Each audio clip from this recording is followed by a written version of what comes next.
Ram Rathod self eliminate అవ్వడం మనందరికీ తెలిసిందే. అదేంటో ప్రతి సీజన్లో ఎవరో ఒకరు సెల్ఫ్ ఎలిమినేట్ అవుతా ఉన్నారు. లాస్ట్ టైం మణికంఠ, ఈసారి రామ్ రాథోడ్. ఆట తీరు కూడా బాగుంది, కాకపోతే సైలెంట్గా ఉంటున్నాడు. ఆ మాట నిజమే.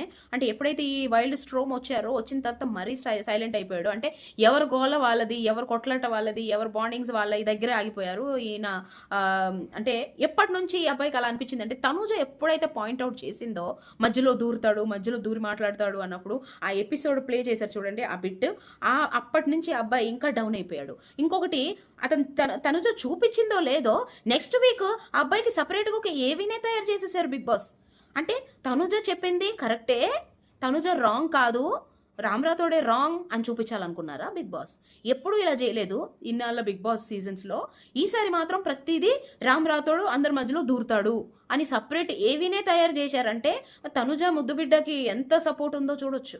మేబీ దీనివల్లనే నాకు రామ్ రాథోడు మెంటల్గా చాలా అప్సెట్ అయ్యాడు అనిపిస్తుంది. ఎందుకంటే నాగార్జున గారు అనేశారు, నువ్వు ఒక హౌస్లో ఒక పీస్, ఒక ఐటమ్ లాగా ఉన్నావు, అంటే ఒక వస్తువులాగా ఉన్నావు, ఒక మనిషిలాగా అంటే నువ్వు ఉన్నావా లేదా అన్నట్టుంది. అంటా ఉంటాం కదా, నువ్వు ఉన్నా ఒకటే లేకపోయినా ఒకటే, ఇంట్లో ఒక టీవీ ఉంది, ఫ్రిడ్జ్ ఉంది, ఏసీ ఉంది, నువ్వు ఉన్నావు ఒక వస్తువులాగా అని అంటే బాధ అనిపిస్తుందా లేదా?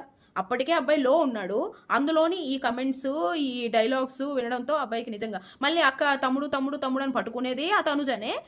అసలు నిజంగా వెళ్ళిపోవడానికి కారణమే తనుజ రేస్ చేసిన పాయింట్. మధ్యలో దూరుతాడు ప్రతిసారి. ఈ అబ్బాయిని ఏమంటారు, కూరలో కరివేపాకులాగా తీసేయడం. అదే ప్లేస్లో ఇంకొకరు ఉంటే అలా మాట్లాడతారా? నువ్వు పక్కకెళ్ళు, అక్కడికి వెళ్ళు, ఇక్కడికి వెళ్ళు అంటే ఊరుకుంటారా? అంటే రామ్ రాథోడు చిన్నోడు పిల్లోడు అంటే అయి ఉండొచ్చు, ఒక అక్కలాగా నువ్వు అని ఉండొచ్చు. బట్ ఆ తర్వాత అబ్బాయితో మాట్లాడి అది కాదు ఇది అనేసి ఏ రోజైనా మాట్లాడారా? మాట్లాడలేదు కదా. ఏదో గేమ్ ఆడేటప్పుడు, ఒక టాస్క్ ఆడినప్పుడు మాత్రమే అక్క చెల్లెళ్ళు, అన్నదమ్ముళ్ళు, ఏమంటారు, ఫ్రెండ్స్ అన్నీ అయిపోతూ ఉంటారు. బట్ పార్ట్ ఆఫ్ దాట్ ఎవరు బాధ వాళ్ళది. నాకు అనిపిస్తుంది ఆ రోజు నుంచి అబ్బాయి డౌన్ అయిపోయాడు. ఎప్పుడైతే ఎపిసోడ్ చూపించారో ఇంకా అయిపోయాడు. అది విషయం.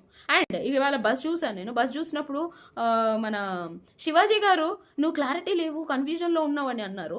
దివ్యాని ఎందుకు సపోర్ట్ చేసావు, తనుజని ఎందుకు సపోర్ట్ చేయలేదు అంటే తను అన్నాడు, ఫస్ట్ దివ్య గారు వచ్చి అడిగారు కాబట్టి, నువ్వు కావాలనే ఆ తనుజని సపోర్ట్ చేయలేదు కదా అని అన్నారు. ఫస్ట్ కావాలనే దివ్యాని సపోర్ట్ చేసావు కదా అంటే అసలు ఆ క్వశ్చనే తప్పు.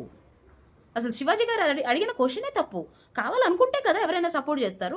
ఆ అబ్బాయి అవుననే లోపు మళ్ళీ కావాలని సపోర్ట్ చేయలేదు కదా అంటే మళ్ళీ అబ్బాయి నో అన్నాడు. ఇదిగో ఇక్కడ కూడా నువ్వు కన్ఫ్యూజ్ అయ్యావు అన్నారు. అదేం కన్ఫ్యూజన్ అండి? మీరు అడిగిన క్వశ్చనే కన్ఫ్యూజింగ్ క్వశ్చన్. అసలు అబ్బాయి ఆన్సర్ చెప్పేలోపు ఇంకో క్వశ్చన్ వేస్తే అతన్ని దేనికి ఆన్సర్ చేయాలి?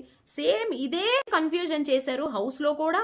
అదే విధంగా హోస్ట్ వచ్చిన ప్రతి వారం కూడా రామ్ రాథోడ్ని అడిగే క్వశ్చన్స్తోనే కన్ఫ్యూజ్ చేశారు. తను ఆన్సర్ చేసే లోపే ఇంకో క్వశ్చన్ చెప్తారు, లేదా డిసైడ్ చేసేస్తూ ఉంటారు. దివ్య తను అడిగింది, ఫస్ట్ అడిగింది, నేను ఆ ఎపిసోడ్లో